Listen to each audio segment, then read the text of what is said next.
Action. Yeah. Sup dudes, in the channel here, and we're gonna be answering some fan questions. This video is exclusively for Patreon. So thank you guys so much for subscribing. Question number 1. How/why did you end up in NYC and Seattle, where all of you lived? I was born in Seattle at Group Health. Funny enough, probably 7 blocks from where I'm sitting right now, so I haven't made it very far. After I was born there, I lived a couple years in Seattle, and then we decided to move to New York City.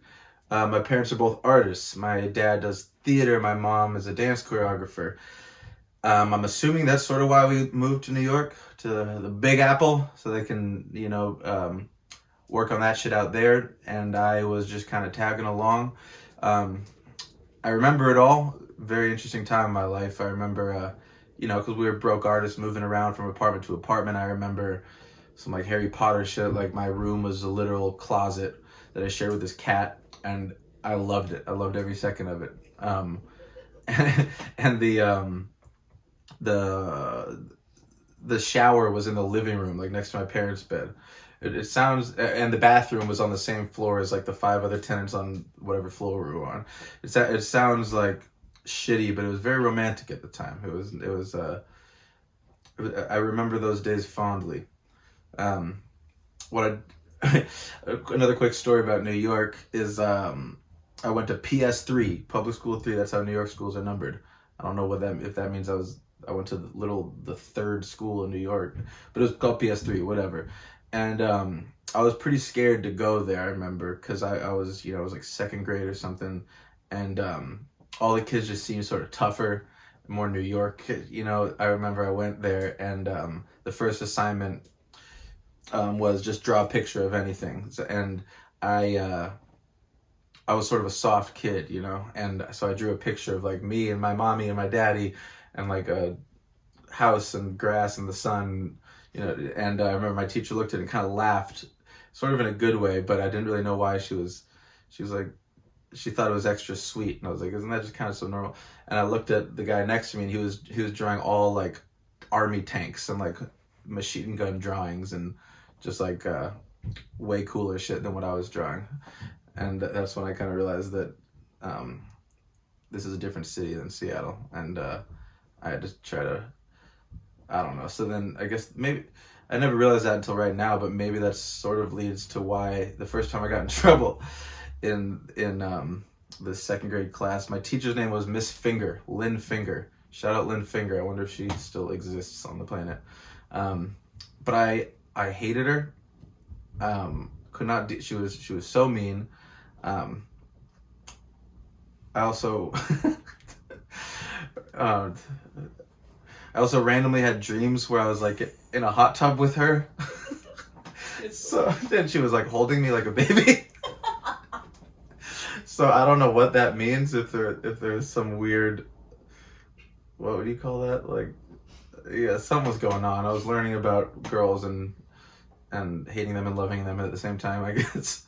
But anyway, Lynn Finger, me and my friend Taylor, who's one of the first friends I made there, we got sent to the principal's office, and when we got there, the principal pulled out this little booklet, and we saw it, and we were like, ooh, because we knew what was in it. We got caught. They found a booklet we made where every page was a different picture of Lynn Finger, like, dying in some way. Like, it would be Lynn Finger, like, getting lowered into, like, a pot of acid, and in every single picture, me and Taylor would be coming from either side going... I remember it'd just be like our like upper body and a hand. And it sounds pretty dark, but it was, we were just being silly. And then and I used to also, I didn't know what the middle finger meant, and I thought it meant I thought it was like a suspicious type of like, if you did it at someone, it meant like better chance that they'll die. I didn't know it was something they had to see. So during reading, we'd all be sitting there, and I'd be sitting there like this, just just flipping her off the entire time so that she couldn't see, hoping that maybe tomorrow I'll come into class and she just wouldn't be there. Anyway, that's I'm getting the question was, oh, and then we moved. New York just got too expensive, so we moved back to Seattle. That's where I went to middle school at Washington Middle School, which was also sort of a tough school. Learned a lot there. That's sort of where I started caring about like popularity and you know the sort of hierarchy of popularity and that led right into high school, which it got way. I mean, yeah, you know how high school is, but I decided to play the game like fully and like, you know, I cared too much about that type of shit to the point where at a certain point during, I forget when, I think junior year of high school, my parents moved back to New York. They wanted me to come, but I was like, fuck no, I'm already, you know, I've been playing this hierarchy popularity game in high school this whole time, fuck that. But also I had my band Shankbone and like my best friends. I just didn't want to leave. So they told me that I could stay as long as I like did well in school or whatever. So I lived with some friends and then I almost got kicked out of high school in Seattle. And my principal, Principal Howard, he told me he would only let me stay for my senior year if I didn't get suspended one more time and I got a 4.0 my senior year, which was a vast improvement from my like 2.5 GPA or whatever I had junior year. So I said, all right, fuck it. I took all the easiest classes I could think of because every day I was just going home and making music. That's all I cared about. But I was still pretty good at like finessing the system a little bit. And, so I figured it out. I ended up with a 4.0. No more suspensions. I remember shaking Principal Howard at graduation, and I knew he didn't think I would do it. He didn't really want me to graduate. So I remember giving him that kind of little wink and a smile when I finally got to shake his hand. And I made it out of there. And then after that, I went right to New York did a year of college, got kicked out of that college. Met a guy who thought that I should go solo as an artist because I was only doing Shankbone, but after I left high school, I was still making music. And this was about 10 years ago when I made Brand New Bike as a solo artist. And that's where the story really begins. The end. The end. The end.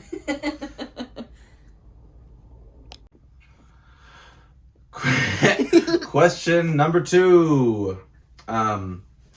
I went a lot longer on the first one than I expected, so I'm gonna try to knock out about 2 of these questions for this video, and I'll keep posting these videos as long as y'all keep watching them. Question number 2. Can you elaborate on the projects you have coming up? It just so happens I can elaborate on those projects. The first one I have coming up, I just put out a song called Panic at the Dive Bar, and that is pretty much the last single I'm releasing until I release my next project, which is called Songs Without a Home, which if you follow my Patreon, you've seen the cover art for it, which sort of fun fact, that is the cover art without a home, because my last album called Corduroy used to be called Corduroy Castle, and that's why in that album you hear a bunch of little tags that we have where we live in a corduroy castle. That shit's all over the album, and now it doesn't make much sense being on the album, but I just like the way it sounded, so we kept it. But so this cover art, you see a bunch of castles made, if you look closely, they're made out of corduroy. And I thought it fit perfectly. 1, because I just loved this cover art, wanted to use it for something, didn't want it to go to waste. 2, because now that we ended up going with in a different direction for corduroy, this is like the cover art without a home. So I thought it fit perfectly with the songs without a home. So yeah, that's the next project I have. It's a mix of songs that didn't make the album Corduroy, not because we didn't like the songs at all, just because of timing. We didn't get a chance to finish them. So I was able to touch them up and finish them and put them on this. Also a whole bunch of singles that I just wanted to make. I wanted to make a bunch of bangers. And not without really thinking about a cohesive project. I wanted to experiment, try different things. We have some more electronic vibes on this, some more corduroy style vibes, some more live instrument, a bunch of different stuff. And it's definitely turned into something a lot bigger than I imagined.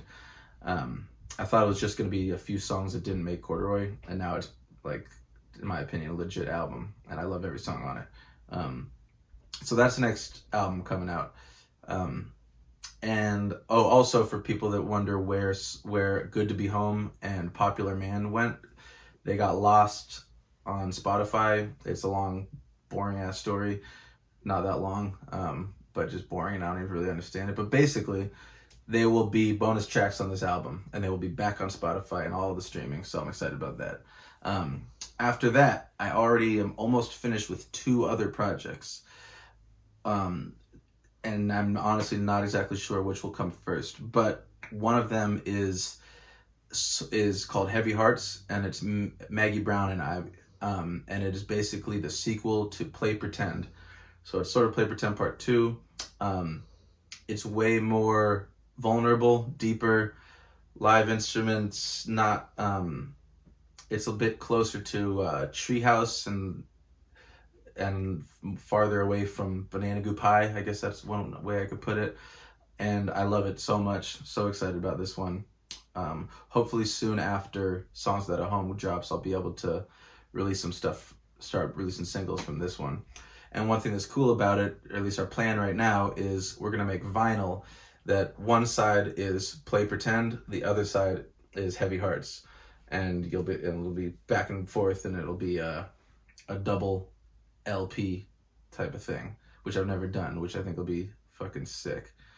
So I'm hyped about that. Then the other project I have is sort of the opposite of that in a way, where that one is more guitars and folky and singer-songwriter style.